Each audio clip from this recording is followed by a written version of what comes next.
welcome back to my channel, guys. Okay, and gals, I really don't know who's on the other end watching this.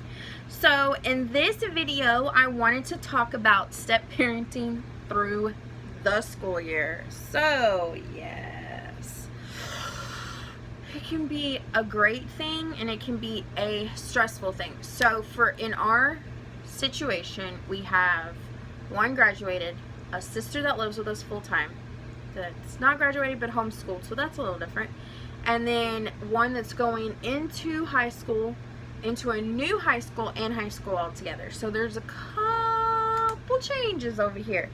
So for me, let's just straight up say it. For me, when the school year comes, I love to buy backpacks and school supplies and go get excited about the new year, and the kids are not like that, especially when it comes to me. They're just really have no real want for that.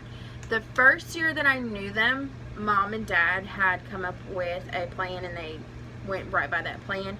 The second year, I just bought a bunch of school supplies and let them divvy it out, and I think we gave some clothes to kind of help, like, these are still clothes he can wear, but he's not here very often. You know, he's only here on the weekend, so here, take these home with you. You can use them with mom, and then mom bought whatever mom wanted to buy. So we've done things like that. And then there's years that we really didn't even talk about it, or didn't have a plan, just whoever did whatever. So every year is different. This year, I'm not really doing anything.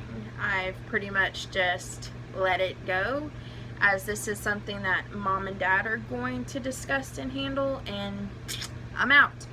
One, I think because I was always brokenhearted at the end of the school year, or before the school year, because I would get excited and want to go do this, and they just really didn't care for that with me. So I just kind of was like, not worried about it this year. Your reality may be completely different than mine. So here are some of my tips to kind of help that transition into the school year, like starting, and then from there. So the first one I say is get on board with your spouse, whether it's about money, whether it's about how you're gonna do it, what you're gonna do, how far y'all are gonna go, what, you know, your plan. You got to get on the same got to agree with your spouse. Now, this is something that I haven't always done really successfully. Sometimes we'll just do it and be like, oh yeah, I bought pants, or oh yeah, I bought school supplies, and that's not always the best thing. Second one is go ahead and plan ahead, whether how much money you're going to spend, who's going to do what. This is a great date night thing to go out and talk, because you're also going to be on the same page. Whether, you know, your husband may be thinking $200 and you may be going, it's closer to $400 because such and such and such and such need this calculator this year, or somebody needs a new laptop, or somebody needs new tennis shoes, or whatever. And depending on that, can be very different, and it may be things that your spouse doesn't realize that y'all need to do. Or it may be like, technically they have all this stuff from last year, it's still sitting in their backpack from last year, they're good. And so you can kind of adjust according to that. Also, I say number 3, depending on the relationship you have with the ex, depends on what you do. Whether y'all talk and y'all come with an agreement, which is what my husband and his ex will do. They'll talk, they'll come up with their agreement, and they'll go from there. Sometimes you may just have to strictly go by the custody paperwork and what the custody paperwork talks about. I do know that some people put that in the paperwork. Maybe it's just too hard to talk right now. Maybe it causes too much conflict, or maybe it's just the best way to keep people from arguing with each other. I really don't know. Number 4 for beginning the school year is celebrate. You made it. Y'all got the school supplies, the kids are ready, clothes are packed, or however you do it, go out and celebrate. This is also another time to have a really fun date night where y'all just go and do you and just celebrate that you made it. Because believe me, this was something that can be Very, very stressful. So once you get into the school year and the school year has started, or right before the school year has started, the kids are starting to meet the teacher and everything, I got a few more tips that I feel can help you into the year to get on the same page. These are tips that I have come up with, or tips that I have learned from other people. Now, my first tip is breathe. That is going to be the biggest thing to help you. Breathe, count to 10, breathe, count to 3, whatever you need to do, breathe, because this is just, it's going to be a continuous thing every year.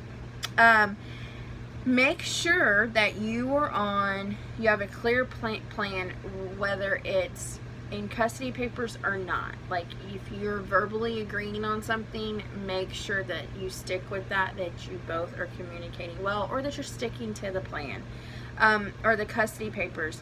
Write it down. Like, if you're doing a verbal, write it down. It's like, this is what we're doing, correct? It's the best thing. Kind of puts everything, what you said, what he said. No.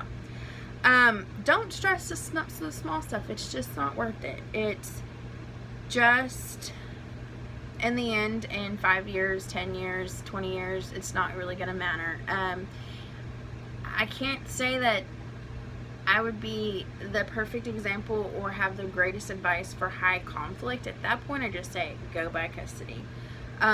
Because I think one moment y'all could be doing really, really well, and then the next moment something could be coming up, and it throws everything right back out of the water again, and it just doesn't work.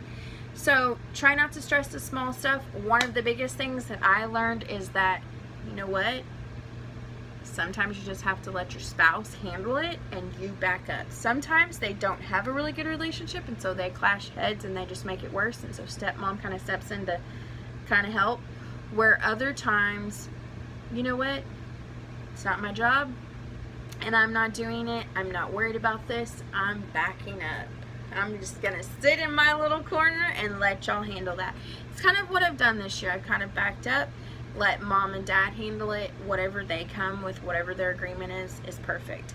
In the end, it's about the kids. If the kids are happy and the kids are healthy and they're growing, and does it really matter the nitpicky stuff that happens in the school year?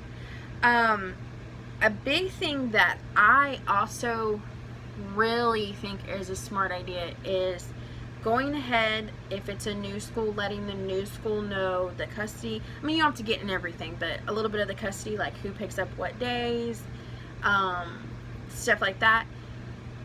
Also, ask for 2 of everything if you can. Get a hold of those teachers' emails, get a hold of the principal's email, talk to them, say, hey, can you send 2 of anything? Get those emails to where the teacher can just email directly, and so y'all are all on the same page, versus the child feeling stuck in the middle of, oh, well, I had my binder and I had to hand the stuff, I handed the stuff to mom, or I put it on the table, or I handed it to dad, and the parents not knowing what all is going on. My first advice is try to see if the teacher will send home double of everything. If not, be on an email exchange. Go in their classroom and talk to the teacher to where you are on the same page, to where there isn't all that, the child stuck in the middle and the child feels like they're going to be in trouble with each other parent for not giving something or forgetting something, or just, it's the best way to keep everybody on the same page. And some parents are that way, they just don't tell the other one. So it's a great way to be on the same page and hopefully start your year out better, and as the time comes you'll kind of adjust according to what happens. And that's basically my advice. Hope it helped. Thanks for watching, and I'll see y'all next time.